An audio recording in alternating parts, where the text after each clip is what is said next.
tree frogs and snakes and things like that.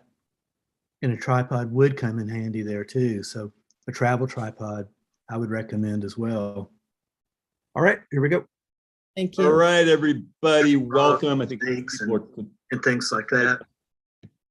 Oh, we've got something going on with that. All right, so welcome everybody. I think most people are connected into audio. We got Woody, Rick, Darren's in the studio today, kind of watching the YouTube live feed.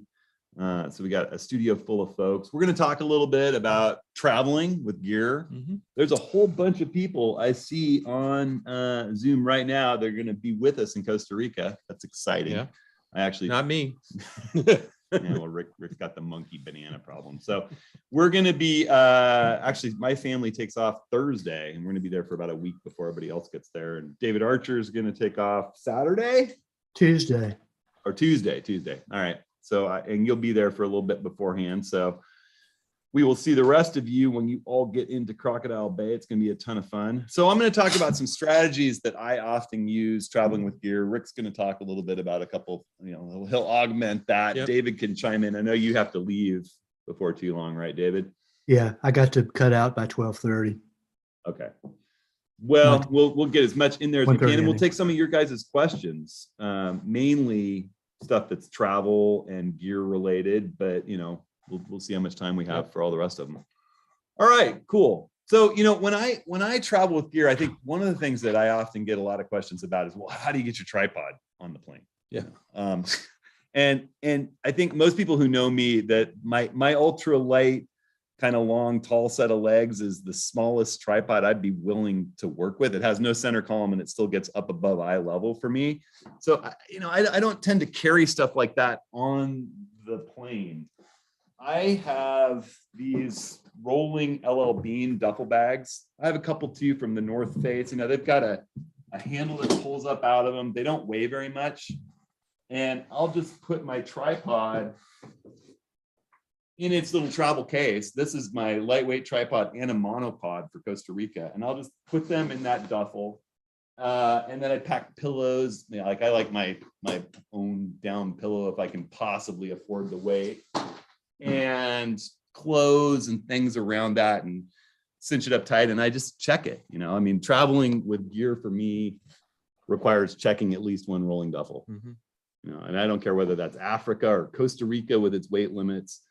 Traveling, and I'm often traveling with kite surfing gear and photography gear and kids and Legos and, you name it. So rolling duffels are just a wonderful, wonderful thing. Those LL Bean ones, I have them linked on my ATS links page, and they're just a great deal. You can just go to LL Bean and look for their extra large rolling duffel. Usually what I do is I'll take my camera bag, my Naya Evo bag, and I'll take all my camera gear out of it that's critical and important to me, and I'll put that in my rolling Pelican case. It's got tech pack dividers inside that you can customize to fit all your gear in there. And I roll it with my computer bag on top right onto the plane. It just rolls in. The handle for this thing, you get up on the plane, you pull this bag with your computer and the things you want in your seat with you off, stick it underneath. The handle sucks right back in here. It's up in the overhead. It rolls to the airport. I'm getting older. I don't want to carry everything on my back if I don't actually have to. So, and that's a trick I got from David Archer and Lynn Hackett in Patagonia. They both showed up with those, and I was lugging stuff around in a backpack, and I felt like a chump. Pelican Case is pretty amazing. The Pelican Case, It really 1535 Air. I've got links to that in my site too. They're not the cheapest bit of gear, but they're absolutely worth it. Once you have one, you won't want to go back. So what I do is I take, all the stuff out of my Naya Eva bag, the camera body, the lenses, the batteries, the charger, drone batteries. If I got a drone, I'm taking with me. And I stuff that all into the Pelican Case. And then I put clothes and all that kind of soft gear, things that I could live with if something happened to my check bag. I put inside the camera bag, put it with my tripod in that rolling duffel, packed my lightweight down pillow from my home bed and some other stuff in there around it, cinch it up, check that. On this trip to Costa Rica, we're really weight limited. You know, we're not supposed to carry more than 50 pounds with us on the flight from San Jose into Crocodile Bay on the Oso Peninsula. You know, I'm going to go over that. We're teaching a workshop. I'm going to just have to pay extra poundage. You know, and I tend to check with places before I take off on a trip that's weight limited, you know, and say, hey, you know, how much is it going to be for extra pound? I'm going to be bringing some extra pounds. On this case, though, I am trying to really limit weight, and I'm carrying this big new 800 millimeter Nikkor. I actually did a video about this that'll go while we're in Costa Rica.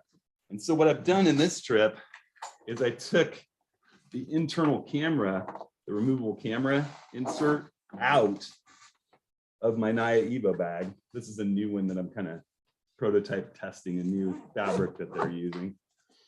I took it out and I've got my 800 just all the way up in there. That's the case for the 800. It goes to the top. I got my drone. I've got some other stuff kind of rounding the bag out. Inside the 800's case, I have cleaning cloths, filters, wipes. There's, you know, I've got it packed really snug in there, and I'm just going to carry that on my back. It's not that heavy because that lens isn't that heavy. It's just bulky, and I don't really want to check that lens. And then I'm going to carry the camera insert, which just pops out of there, as my second item onto the plane, and it'll fit right under the seat. And my laptop will go in that front pocket of that backpack, which expands out. So I'll have my Naya Evo bag with the 800 in it. This just hanging on my hip, which has my 9, 100 to 400, 14 to 24, 24 to 120, 105 macro, and a 1.4 teleconverter, all right there. Batteries are all going to be in that backpack with the big lens. So, you know, you just got to kind of strategize for each trip. On this trip, I don't want to carry the weight of a Pelican case when I'm not really going to be using it for anything except rolling through the airport. So, Yeah. What do you do when you're not going on a workshop and you start to think about it, that balance of how much gear do you actually take? You know, what do you leave behind? it really depends on that. I saw there were a number of questions about what do I choose to bring on a given trip. You know, again, it really depends on the trip. You know, if I'm not going on a wildlife specific trip, I'm probably not bringing that big 800 millimeter lens on the plane with me. It's wonderful having a big long lens, but in a place like African safari or a place like the rainforest of Costa Rica, where we're going to be seeing spectacular birds and monkeys and wildlife that's way up in trees far, far away, having that reach of a really long lens is just key. If you're out on a vehicle on safari and, you know, the wildlife is way, way out there, you need that long lens. You're going to get shots where you bring it home and you're like, that's the rhino. What? You know, what's that little black speck way back there? You know? And we were talking a little bit a while ago about monopods. When you're shooting with lenses that big, you really do want to have a monopod with you in many circumstances, especially if stuff is moving fast. It's been astounding to me how this new 800 millimeter, it's kind of like the 500. It's a phased, you know, Fresnel lens, and it's amazing that you can handhold it, but it's much nicer if you're going to be using it for a long period of time with a big lens like that to set it down on a monopod. And it lets you shoot a little bit slower shutter speed if you've got something that's still. So yeah, I am definitely, you know, on this trip, I love taking my bigger set of legs that get up to you know, over 70 inches with the fluid head on them. I'm going to sacrifice this on this trip for weight, save 3 pounds, and bring my 4-pound ultralight, the smaller kind of built-in leveling adapter with the Acratech panorama head on it, the Leofoto 284 setup, and a monopod.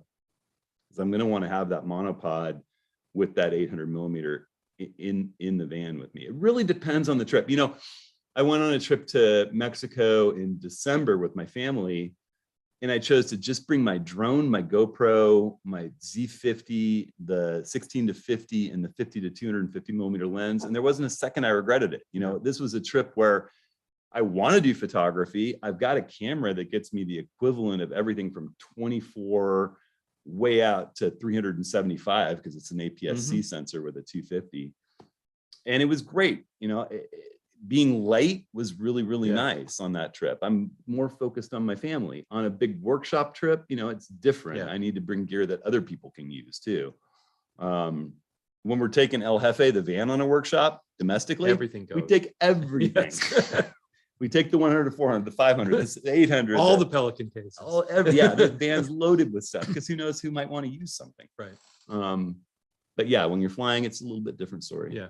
Yeah. I have been known to set down in airports with, you know, when we went to Patagonia last time, I think we had checked like, dear God, how much gear did we bring, David? Too much. I think I had like 4 Yeah. duffels myself, 4 50-pound duffels or something. But you know, it's an assault. in Yeah. those- Yeah. There's fast and light, and then Mhm. there's siege tactics, Yeah. and sometimes workshops are siege tactics. Yeah. Well, I've been searching for bags my entire life. And the Naivo, which we got a couple months ago, is the nicest sort of big bag that I've ever had. And I've been on this constant look for a small bag for when because I grew up as a street photographer. Mhm. That's sort of where my background is, you know. And I've been on the lookout for small packs to sort of take with me. And it's funny, I have this one pack that back in the late 90s, a friend of mine was a National Geographic photographer, Rick Smolin, and I was shooting film, and I asked him what I should get. He said, you should get a donkey bag. So you get a shoulder bag. It's a really nice, well-made canvas bag. You know, it's got plenty of room for body, couple of lenses, you know. I've had this thing now for 22 years. Certainly since I've known you. Yeah, and it's not. I never take it with me on the workshops, or rarely do, because it doesn't really work.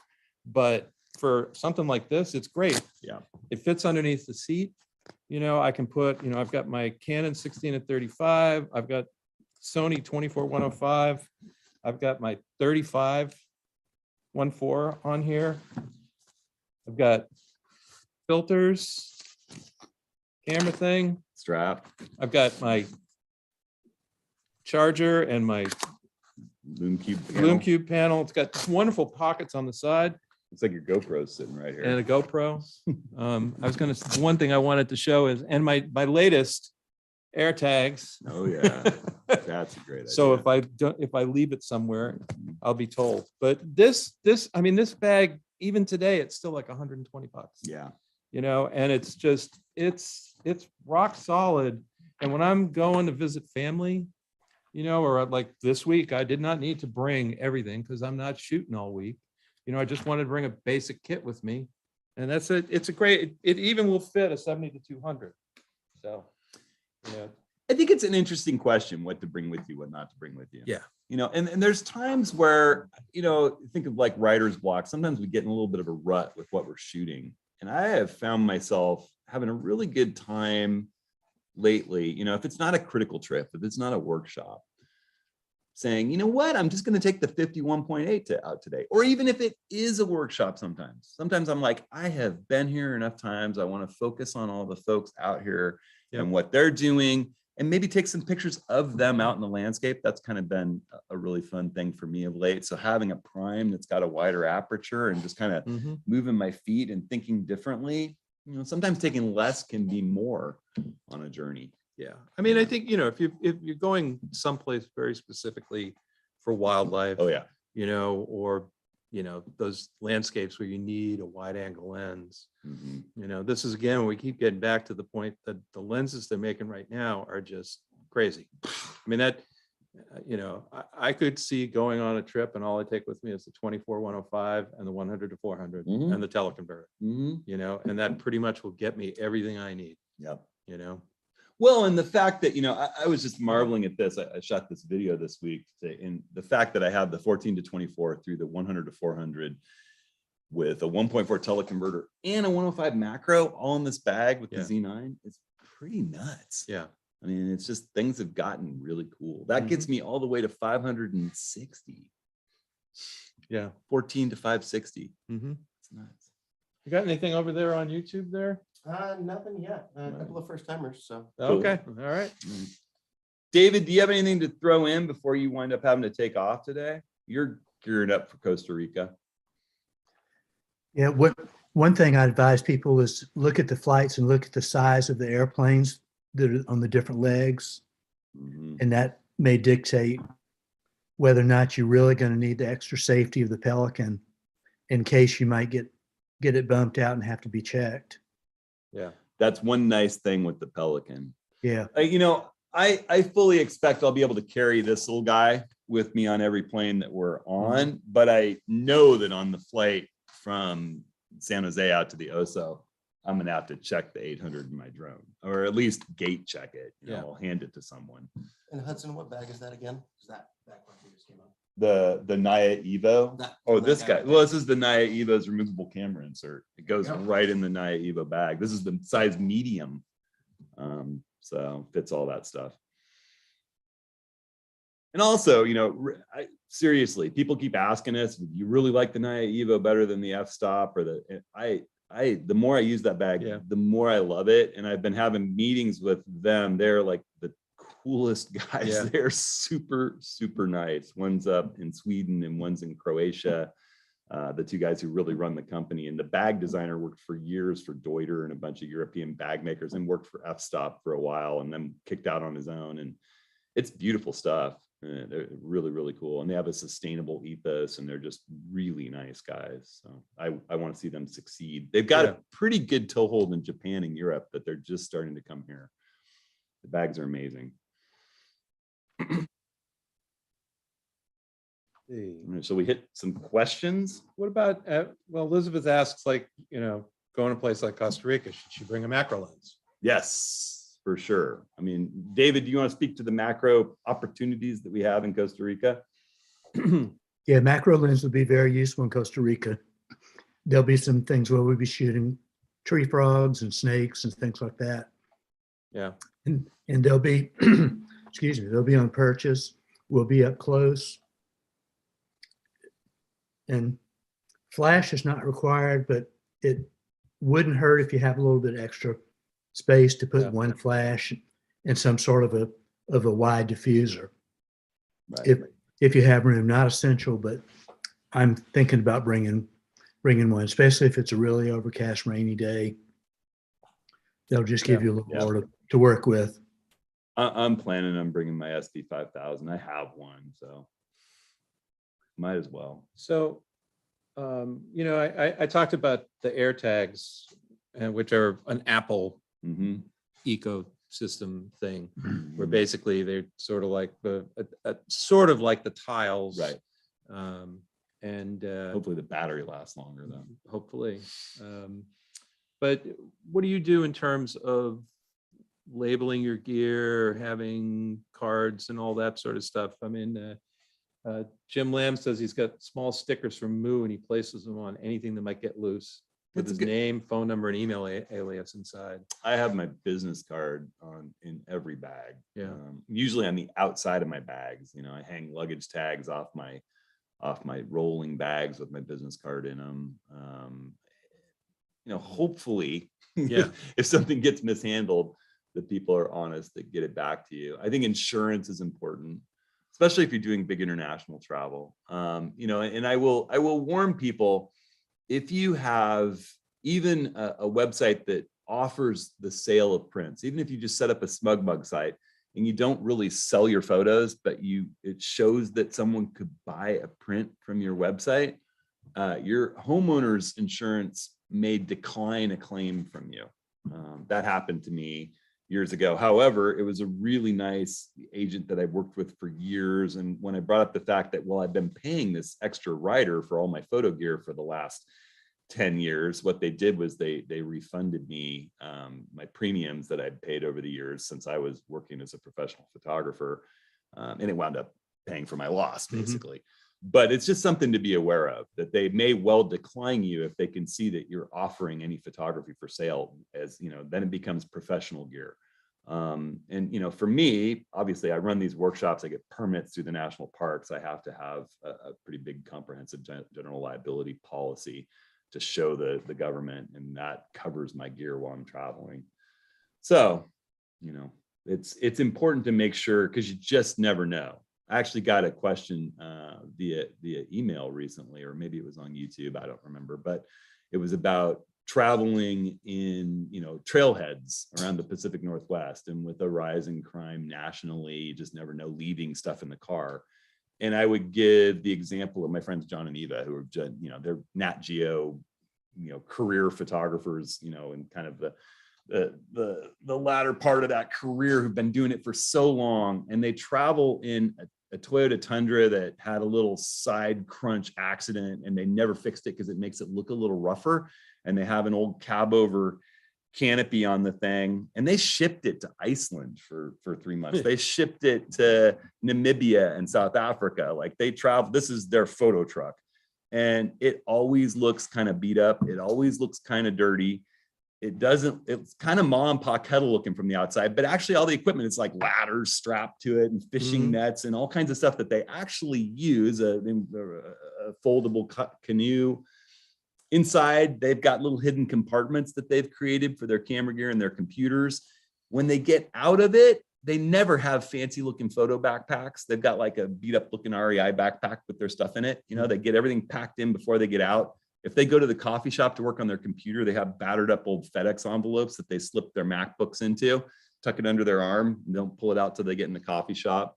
You know, I'm not to that extreme, but if I'm going someplace and I'm going to get out and take some of my gear and not all of my gear, I try to stop 10 miles beforehand, get that sorted out, have what I don't need in the trunk locked or under the lid in the back of my Subaru out of sight.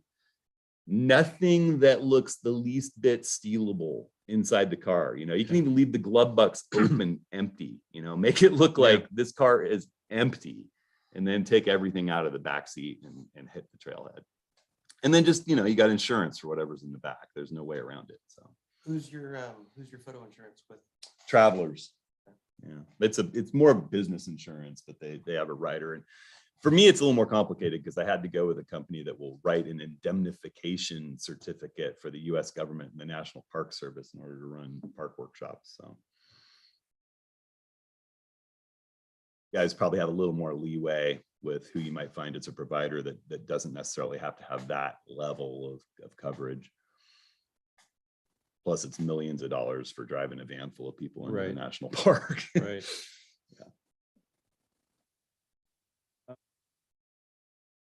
Actually, talk a little bit about the difference between the big honking tripod that gets you the reach and what you look for in a travel tripod.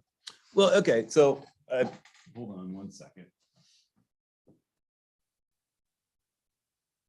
I mean, this is sort of my most minimal tripod. So this is my monopod, which is going to Costa Rica, and then this is my, you know, we custom do these. If you go over to my website, you can see a video all about it. hudsonhenry.com/tripods.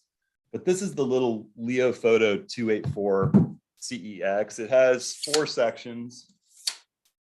If I bring it out, it gets up to this height, so plenty tall. It's got a built-in leveling adapter, so you can use a pan and tilt head and not have kind of a ball head situation where you loosen it and you lose your level.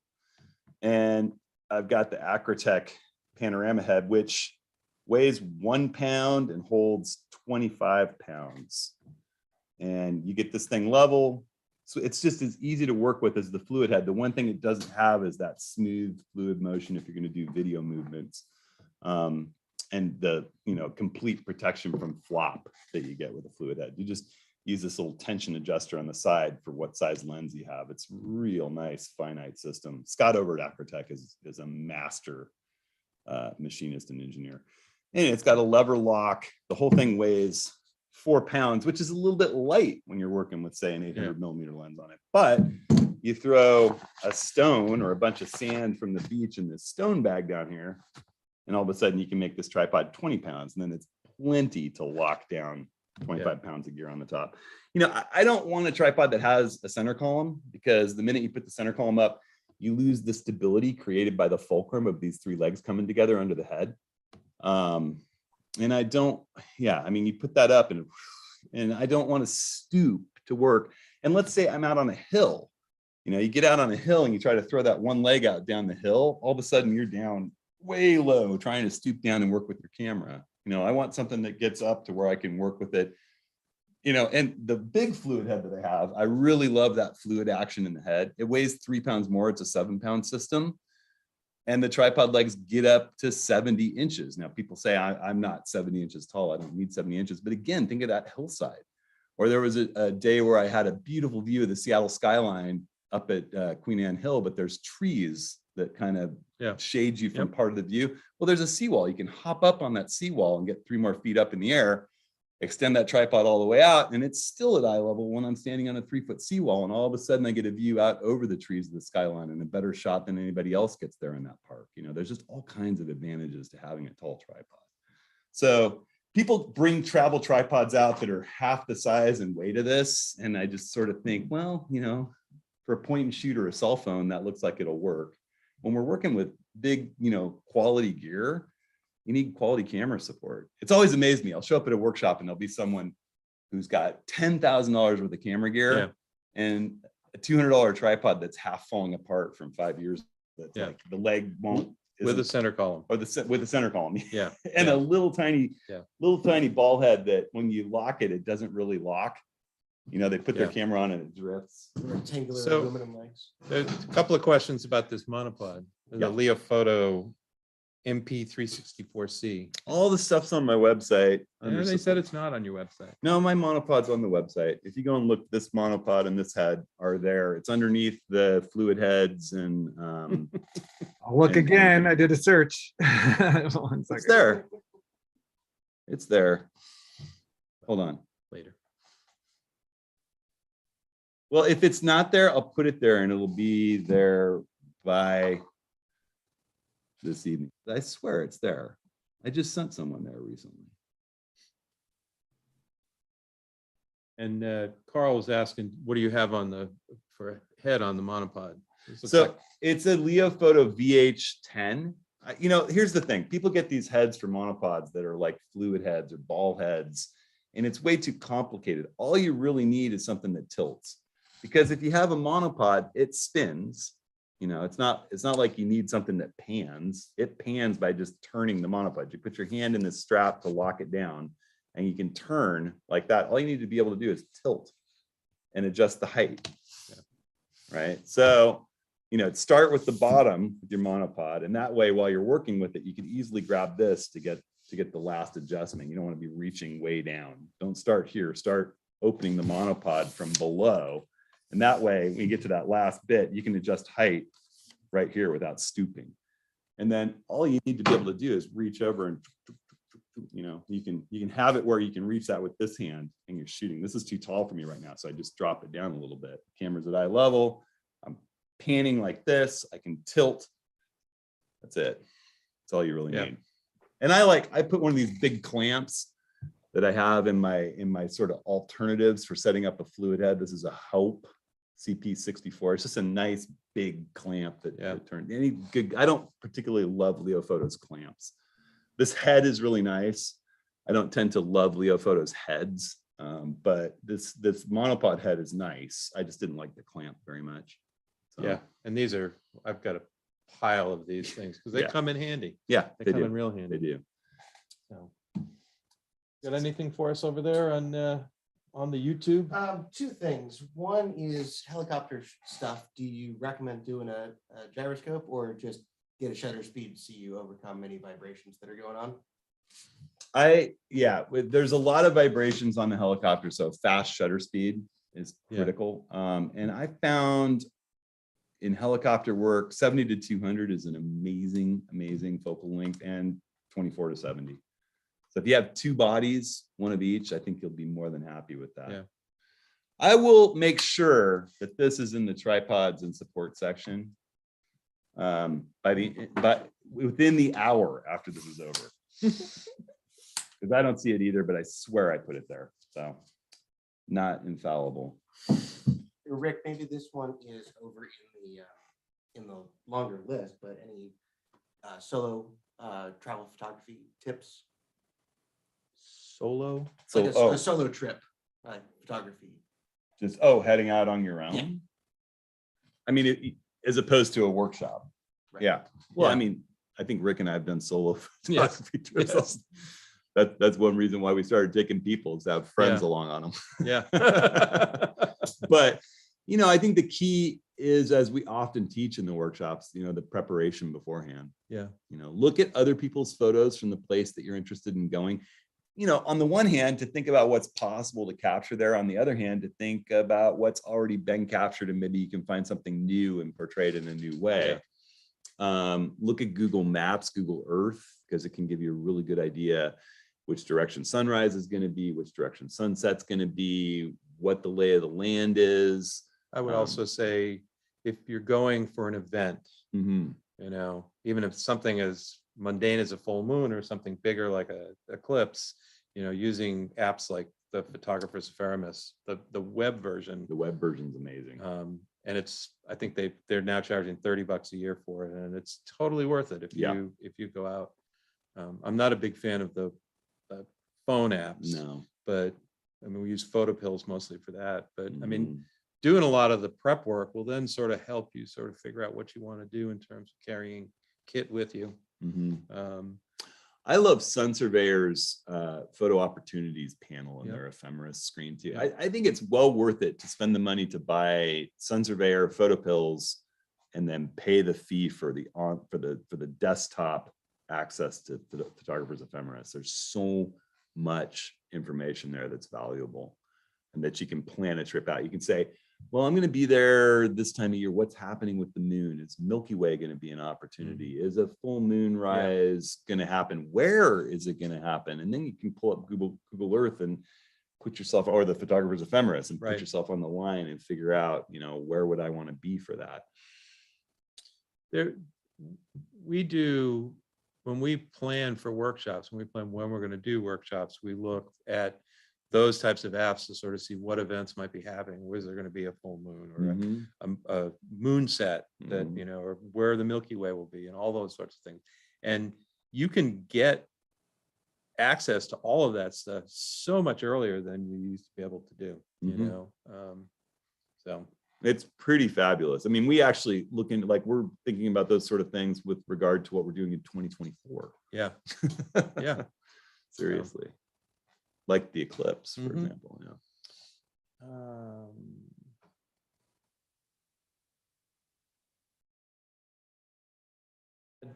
Dave Hancock asked, with all our power packs, batteries, and chargers, what's a good way to pack them all for flying? You put some in your checked luggage? If so, which ones? You keep them all as carry-on? I have a little charger that has two USB-C ports and two USB-A ports. And Al Aikens just sent me a link on another one that's got two USB-C ports and three USB-A ports. They get about 100 watts of power out through them. You just plug them into a wall port, and all of a sudden you've got these big, fast power delivery capable ports. One can charge your laptop while the other's charging your camera or your phone. And then you got three USB ports for normal charging of things. I tend to pack one of those in the bag that's on the plane with me, along with all my batteries and just the things I need to charge. Now, our cameras are capable chargers now for most of us. Right. That's one really nice thing with the latest cameras, is you plug USB-C into power delivery, and it can run the camera and charge the camera at the same time. So I rarely run out of battery with my cameras anymore. I mean, I think right now it is technically illegal to be putting lithium batteries in check baggage. Yeah. That's, and that's one of those things where, if you got a bunch of batteries,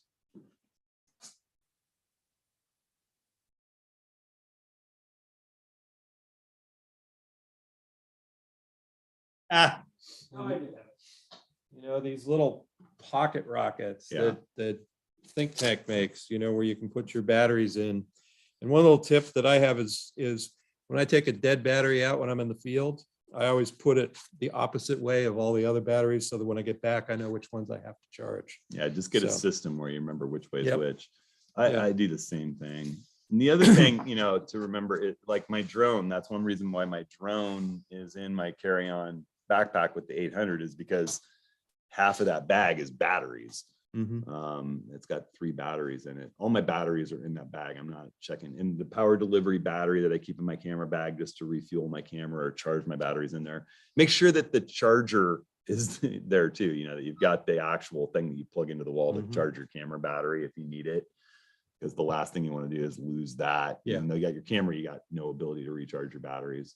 Yeah. Another thing that was interesting coming back from Mexico, from Baja this last trip, I got hung up with my camera bag coming back through security in the airport in Cabo. And the problem was they went through my whole bag and there was a little bit of a language gap. I couldn't quite understand what it was they're after. And I speak some Spanish, but not enough. And they were taking everything apart. And I finally realized what they really wanted were these little Allen wrenches that I had in my bag.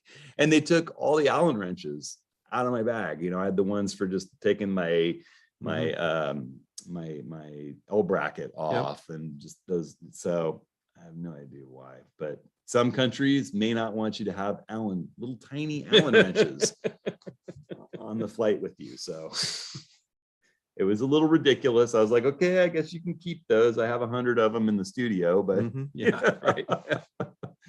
But that might be something to throw in your check bag just to be safe. Yep. Put it in the tripod bag. Yeah, I always travel with a little toolkit. Yeah.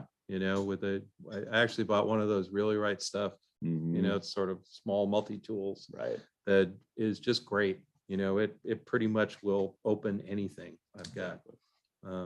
I keep a Leatherman with me too, but that obviously I put in the check bag. Yeah. I could see Sweden having an embargo on Allen wrenches. Like, Mexico, no. We make our own here. Yeah, there you go. So Ken asked, and then Rob actually had an answer in the Zoom chat. When traveling in a car or van with extreme outdoor temps, do you worry about subjecting gear to high inside temperatures when you stop? Stopped last summer in Redding, California. It was 112. Yeah. And then Rob said one of the things that he does is he tends to have a cooler that he can put temperature sensitive stuff in when he's traveling in a car. That's a good idea. Even without ice in the cooler, the insulation will provide a lot of protection. That's a good idea. Yeah. Yeah. I do worry. I actually have a number of concerns about that from time to time, especially, traveling with kiteboarding gear that I have, because that's really heat sensitive, all those bladders that are in the inflatable kites, and camera gear too. I mean, I think most of our gear is, if you're shooting with the latest Canon, Sony, Nikon, Fuji stuff, I mean, they're made to be able to perform in some pretty extreme conditions either way. But it's a good idea to think about. Yeah. And the cooler idea is very smart. Yep. Let's see. We had a question just really quick. Someone who had gotten case filters from me. I'll deviate from travel for 1 second. Well, you want to travel with filters. Yeah, you do want to travel with filters. Someone was saying, I got the case filters. I have the magnetic adapters to sort of upsize to say 112 or to 82. And I can't use the hood that came with my lens. And that's true. I mean, that's been true for me for years. If you're, in the days where I shot a whole bunch of different lenses and my biggest one was 77, I used an adapter to get to 77 with screw mount lenses. And you're not going to be able to use the hood that came with your camera with the screw mount. And the truth of it is, when I think about hoods these days, I mean, our cameras are so good shooting into backlight and have so little ghosting and flare with the lenses that are being made right now. I mean, maybe some portion of 1% of the time, the hood is effective at actually helping your photograph. And I use a hood more often than not just to protect from the rain or to keep me from bashing the front element into something. When I'm gonna work with a filter, whether if it's a polarizer, except for Sony, who's brilliant and makes a little door in Canon there, does too. or Canon does too. All right, Yeah. a little door in their hood to be able to rotate it. I mean, I feel like it's kind of a pain working with a hood and a polarizer. I feel like, when I'm setting up to do a neutral density shot, I'm on a tripod. It's all very controlled. If I needed to shade it with, a shirt held to just shade the sun as I fire the shot, I could. I don't really use hoods very often at the same time as I use filters. There was some mention of some hoods that Case made that are magnetic, and I tested those and didn't really like them and told Case I was not a fan, and I don't market or sell those. I just didn't feel like the magnetic to magnetic filter it's like too many magnets away from the magnetic ring that you're attaching to, so they're not a great connection after the filters. So I mean, it's just a thing that I for years have not really blended filters and hoods, just because I don't want to buy a set of filters for every single size lens that I have. I've always adapted up to a bigger set of filters to not worry about vignetting. So I mean, if a hood is a huge priority, then that's something to think about. But for me, I don't see the need for a hood very often in the type of work that I do. In studio setting, sure, but in a studio setting, you can get a box that fits around and works really effectively. Kami asks a question about cold weather travel and what do you do to keep yourself warm and still travel light? What do you do to keep your camera and lenses from not fogging up?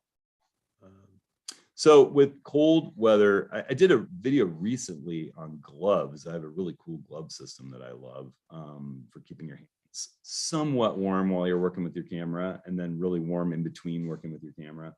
Down is just amazing. When it's really cold, there's just nothing like down. A good down hoodie that's long enough to come down a little bit coat-like, and then good warm pants and long underwear. I even, just the right clothing. My good friend, again, I'm going to go back to John and Eva. John's great saying is, there's no such thing as bad weather. There's only such a thing as inadequate clothing. Yeah. And our camera gear is built to work in crazy conditions. I mean, I carried my old D800 to the top of Denali, shooting and filming all along the way. So, our gear can work. The biggest key and the worst mistake you can make, and I made it years and years and years ago, I learned this lesson. I was working with my D200 and a 14-24, and I was shooting friends skiing, and we went into the lodge, and this is a long time ago.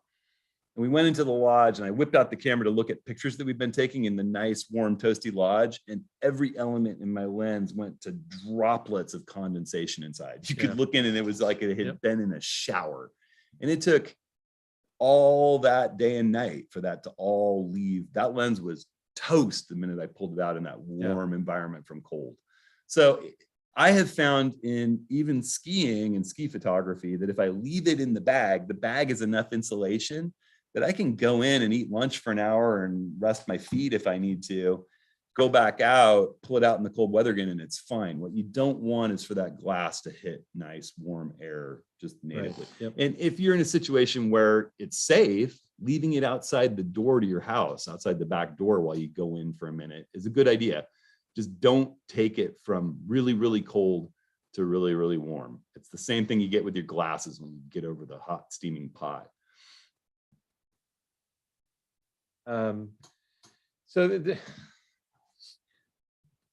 Common question.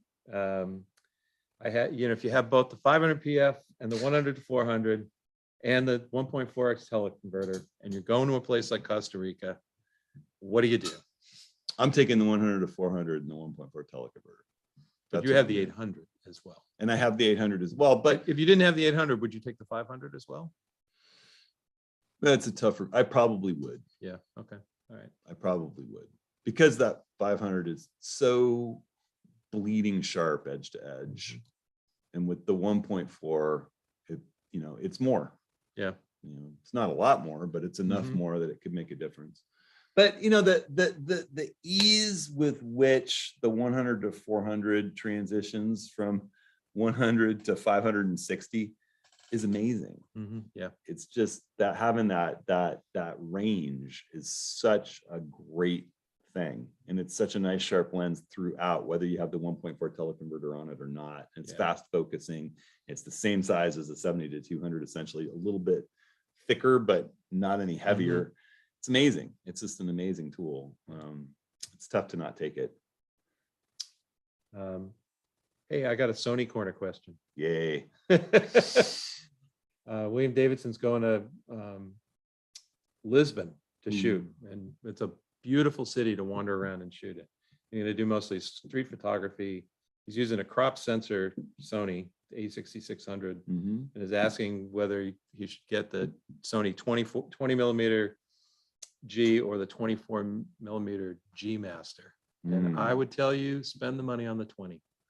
It's a beautiful lens. It'll get you basically 30 on the crop sensor camera, which is a great range for, that 28 to 35 is wonderful for street photography. And I've played with a couple other people's the 24 GM, and it's a wonderful lens, but it's big and heavy. So there you go. Today's Sony question. Nice and light. Light is so nice when doing street photography. Yeah. And also less obtrusive when you're photographing Yep. people. Having a big old lens on a camera tends to get people shy. Yes. Yes, it does. It just does. If there's anything new in the Zoom.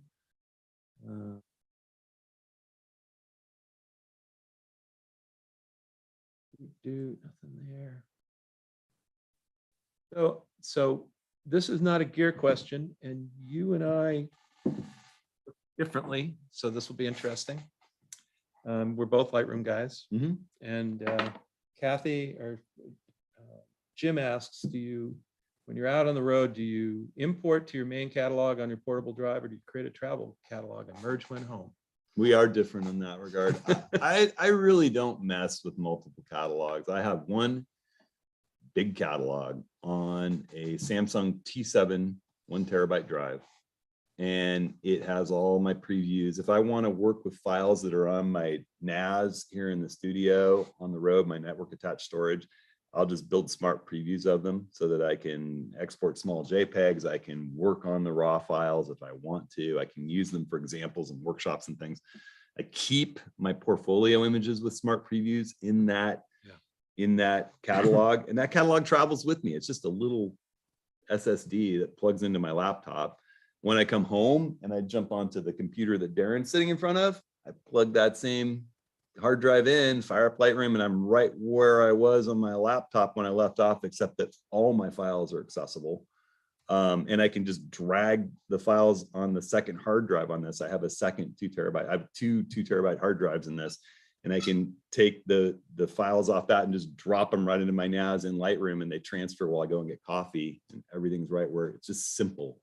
And I back up that catalog to my local hard drive here, which is backed up to the cloud, and I back up that catalog on my laptop and my pictures when I'm on the road, when I shut Lightroom down. So I've got a copy on my laptop, I got a copy on that computer, I have a copy in the cloud. It's constantly updating, and I have everything all the time. Smart previews are a game changer, though. Yes. They're so good. Yeah, smart previews make it like I have the files that are sitting, I have a 50 terabyte network attached storage drive here with all of my stuff on it. And the smart previews make it so I can work with them on the road as if they were attached. And the only difference there between you and I is when we go do these workshop tours, I work entirely off my laptop, and I create a new catalog for each workshop. So Palouse, we just did. So I created a Palouse 2022 catalog, and I still have that T7. Our setups are identical. This is the only difference is that I generally work off of a new catalog for every workshop or a long trip. Like when I went to visit my granddaughter in Ithaca last year, I created an Ithaca catalog. And then when I get back home, or when I get time after a workshop and I'm still on the road, like I was after our Joshua Tree workshop, I spent a week in Joshua Tree. Shot some stuff, but then what I'll do is that lets me go through, I do some pruning, I get to do some editing, I do all that stuff, and it's all off of my internal drive here. Right. It's very fast. I save all of my cards until I get home so that I'm not worried about losing an image. And when I come home, I'll either import that catalog into my master catalog, or I will have already done it. Right. In which case everything gets backed up the same way. You know, you and I've got very similar setups that way. I've got a desktop a DAS instead of a NAS. But I Right, mean, right, you know, right, that's right. getting backed up there and then it gets backed up to Backblaze. Right. And for me, I've found that sort of having that segmentation works because most of the time I'm not going through old stuff, you know, and I have access to it on my iPad already because I've used Lightroom and I have like my portfolio and stuff like that there, you know. So it's different. No, neither one's better than the yeah. other. It's just worked for me, Yeah. you know. To be honest, for me, I just get, it doesn't work for my brain so well having all these different catalogs. You know, I guess I would just have to, once I'm done with it and I move it, I'd need to just delete it. I do that. Yeah, That's yeah, what I do. yeah. That's why I don't delete any of the cards that I shot Right. on. I don't delete that. I move that catalog to basically a junk drive. Right. That you know, when I get back, once I know everything's been imported. So, And you know, we're feeling the pain of how expensive these new CF Express B cards of the right caliber are. And so I don't tend to leave all my data on the cards. I clear them every day. But what I do is when I bring all that stuff in, I put it to the super fast, you know, NVMe drive in this laptop. And then I also, while I'm importing it into Lightroom, I send a second copy to this just slow G drive, 4 terabyte spinning hard drive that I keep with me. Yeah. And this is basically nothing but a backup. And it lives in my computer bag, whereas, or it lives in my photo bag, whereas this is all on the laptop in my computer bag, probably back in the room. So I've got everything with me in 2 places. And that way I can keep using the same fast cards and not have to have so many of them when I'm traveling. 4 terabytes. And then I have assorted more drives just in case some crazy thing comes up and I need more than 4 terabytes on the trip. God help me if I need more than 4 terabytes on the trip.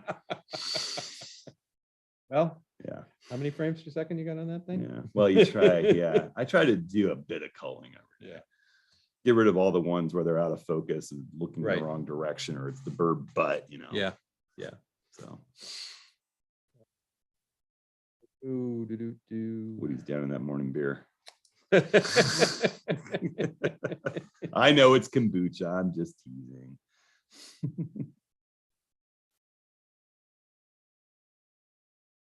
You got anything over there on the YouTube?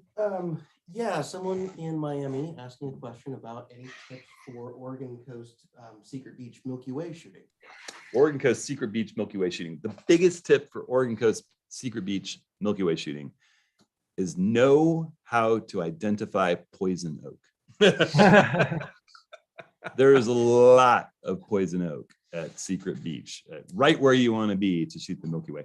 And to be honest, I think that the nicest Milky Way shot, when you get down the trail, it's a steep trail down, have a good headlamp. You know, we take our workshops or Southern Oregon Coast workshops there. There's a steep trail down to a rocky overlook that looks down over all those sea stacks. And it looks just right to the south, like you want to be in the summer with the Milky Way overhead.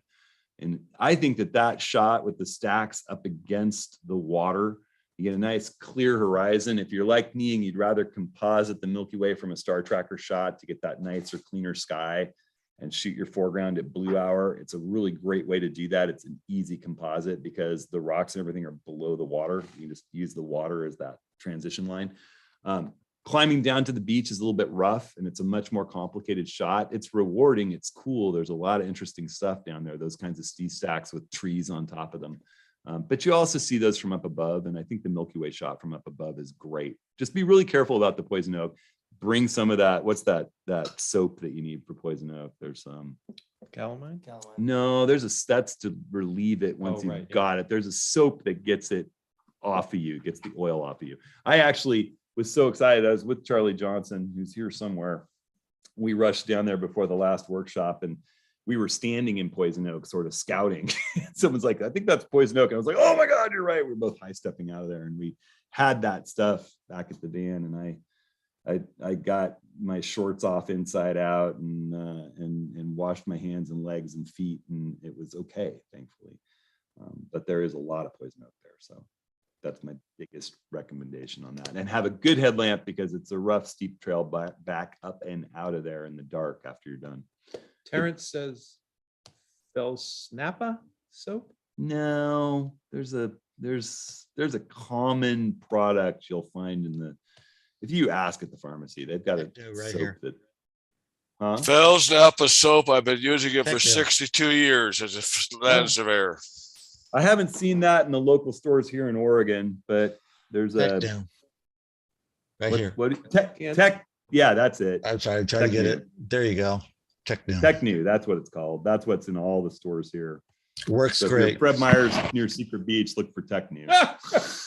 Is there a Fred Meyer's now? Oh, that's. There is, Yeah, yeah. down in Brookings. Yep. Yep. Okay. All right. See here. But I believe both work. I absolutely believe you. I'll get some of that if I see that too. Charlie says, have you ever had your carry-on rejected for too much weight? Negative. I've had to pay extra money. Well, Carry-on. carry on. Carry-on. I mean, not outside Alaska bush flights where you just, you tip the pilot $10 and hopefully he makes it before you hit the river, Yeah. Right. Right. No, I haven't, but I know that on this trip to Costa Rica, it can get a little dicey. I mean, you're just going to sometimes have to put things that you don't want to carry on in the hold, that's just the way that, Yeah. One of these little scales from Amazon. I should put a link to one of these things in too. These are awesome. You just turn it on. It's got kilograms or pounds, depending on the meter. You put this around the luggage strap, lift. It's got a tear button to zero it out. And you just lift and it'll tell you exactly how many pounds, whatever it is you're carrying. I keep these with me all the time when I'm traveling. Those are key. I will say that I mean, you just have to be a little creative with the people when you're getting on planes. Yeah. You can work it out. I've gotten plenty of bags that probably shouldn't have gotten on the plane. David Archer, actually, he had to leave, but he had a really cool tip from a photographer that he met with the Pelican cases, because TSA locks are so flimsy. Yeah. And he said that the photographer that he met, who does a lot of international travel, gets the police military grade zip ties, the big ones. They're expensive, but you get the really heavy duty ones that it takes a clippers to cut. And you have those in your Pelican case. And if they make you gate check it, put it through the lock ring and zip it tight. And then inside have another one in there with a note that says, I totally understand you needing to open this to check it. This is my livelihood and my life are in this bag. I would really appreciate it if you use this new one to retie it once you've inspected it, please. Yeah. And really, a respectful note. And that's it's tougher for someone to cut through one of those than to get those flimsy TSA locks open. Yeah. So. All right. Anything else over there on YouTube? 105 and 50 macro. You're going to take one. Which would you take? 105. Yeah. Yeah. Even I know that one. I mean, I think that in days gone by, 55 was a really 50 or 55 or 60 were really common macro focal lengths. Yeah. And it was very expensive to get the big 105s and 200s. But the pros tended to use the big 105s and 200s. It just gets you the ability to get even that much closer and get that much more frame filling. And these days, the 105s that are out there and the 200s that are out there are just amazing. And if you can budget bring it. And for those, I know there's a lot of Nikon shooters in the crowd. The 105 Z lens is just amazing. I know it's still tough to get your hands on, but it is so ludicrously sharp. And I'm kind of a 105 aficionado. It's the sharpest 105 I've ever had. Yeah. So. Well, you lusted after my 100 to 400 for a couple of years. I've been lusting after your 105. There we I go. want Sony to update their macro. So there you go. Right. Well, I think we have wasted another hour of everyone's time. Just to give a heads up, we're planning to do another office hours post Costa Rica, and we can tell some stories and show some photos. I won't be telling any stories. Well, no, but David Archer will be in the house. So gear up for the summer solstice edition. We'll do it on June 21st. You can sign up and ask questions. It'll be kind of a free-for-all Q&A, but we'll tell some stories from Costa Rica, and we'll have some photos, and we'll talk about things that we learned, because some of this stuff we're talking about, traveling with the new, David Archer has the new 400 2.8. I have the 800 6.3. It's all a little theoretical. We haven't taken these lenses on big trips before. And we have a whole crew going with us with different systems, like Elizabeth is shooting her R5 and figuring out whether she's bringing the 600 or the 100 to 500, and probably bringing both. And, you know, we'll just have some lessons learned on what all happens, you know, the great, the mudslide event of the Costa Rica workshop. Who knows? Who knows? So we'll have some fun stuff to share. All right, everybody. Images, but thanks so much. And Darren, great having you in the studio with us. So it's fun having the place full and not bouncing around by myself. Woody, you're here next. So All right. All right, everybody. And hey, a whole bunch of you I see sitting there. I'm going to see you very, very shortly. I'm looking forward to it. See you soon, Hudson. All right, Carl. All right, guys. take care, everybody. Have a good one. I'll get that monopod up.